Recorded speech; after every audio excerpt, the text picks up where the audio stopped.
All right, people. Doug from Salt Lake. So, of course, yesterday at, I don't know, 4 o'clock in the afternoon, I received this from the Supreme Court of the state of Utah at 4 o'clock in the afternoon. And this is a notice saying that the notice of appeal from the judgment that was back on December is now effective, and this appeal can proceed. The docketing statement and the transcript request are due within 10 days. Okay, so let's take a look at a couple things. So this is my this is my transcript of my recording, and this shows exactly what was said. And we don't really need to go through all this, but just know that I have that, and I'm ready to send that into the court. And if you remember, I put in this request for appellate mediation because I wanted to talk to somebody before we went too far.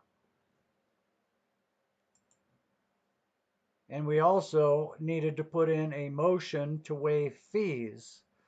So we all know, because we've done a little research, that we got some questions about what income is, what are wages, what's a U.S. citizen, jurisdiction, challenges, and a lot of other stuff.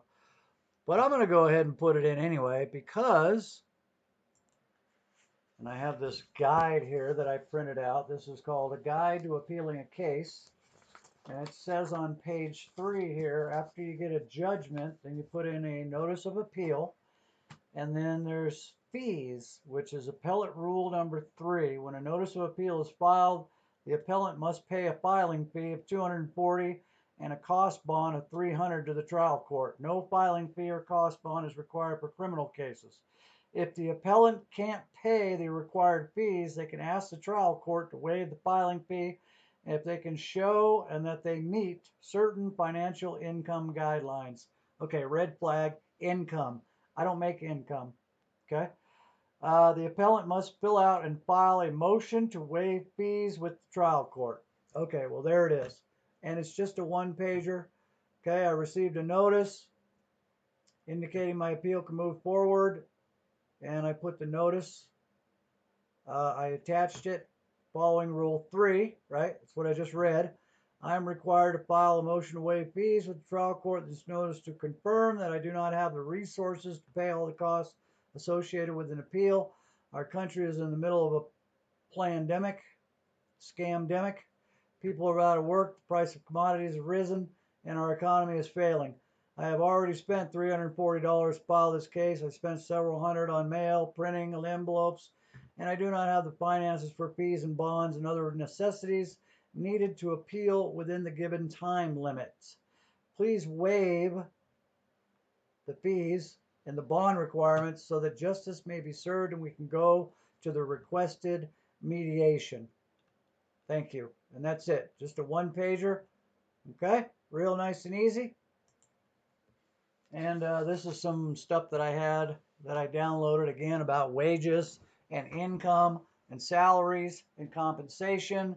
And, if you're trying to operate in private, there is a difference. So I'm not going to read all this. I want this to be a short one, but I will stop. Let you pause on that if you want to go ahead and read it. Okay. We'll pause. Okay. Pause. Okay. This is all right out of their books, man. They're trying to make you a person. They're trying to make you an individual. They're trying to make you a citizen. Okay. And this all says, I mean, look at this right here. The term person shall be construed to mean an individual, a trust, an estate, partnership, association, company, corporation. You're not a person. Okay? They are persons. And you can find that under 42 USC 1983. And they always say, well, we're not persons. Well, guess what, fool? I'm not a taxpayer. I'm not a person. So we're probably going to have it out with the courts because they used the word income, financial income guidelines. And I'm sure they're going to send me something that says, you know, hey, you need to fill this out. No, I don't, dude. I don't have income. I don't have wages. Okay? I'll let you just look at all this here. The term person used in this subchapter includes an officer or employee of a corporation. Oh, sorry, I'm not that guy. This Title 26. This is the Internal Revenue Code. Definition of a person. A private man or woman is defined as an individual who is not the incumbent of an office. I'm not an officer of your corporation. Okay? Pause.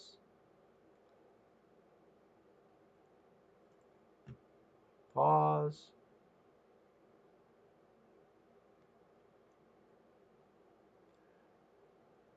Pause. And of course, here's the last one. There's all kinds of U.S. Supreme Court shows numerous examples of this rule. Okay, so the word include means mention of one thing implies exclusion of another. So, officer includes any person authorized by law to perform the duties of the office. So I don't work for the state. I don't work for the federal government. Sorry, I'm not your slave. I'm outside your jurisdiction. So anyway, we'll see what happens. Peace.